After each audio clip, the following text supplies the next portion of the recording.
So look, this is like the best lemonade ever. It does take a little bit of working time to make, but it is definitely worth it. You want to get you 9 lemons and you want to wash and zest them all. And make sure when you zest them, you don't get any of the white part because that will make your lemonade bitter and we definitely don't want that.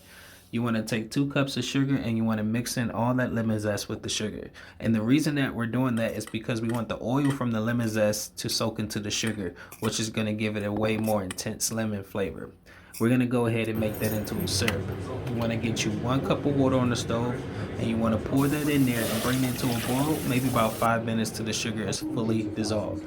We're going to take that out and then we're going to strain all the lemon zest out. We're going to cool that down for maybe about 30 minutes.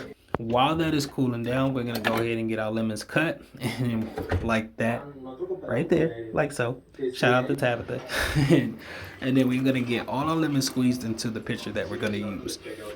After our syrup is cooled down, we're going to get that poured in with the lemon juice, and then we're going to add our water in slowly. And the reason we do that is this is the time to adjust. If it's too sweet, then we're going to add more of a squeeze of lemon to kind of balance it out. If it's too sour, then we'll add more sugar and water till it's completely balanced to the taste that you want it. Get you a cup of ice, fill it up, and enjoy it. Just the best lemonade ever.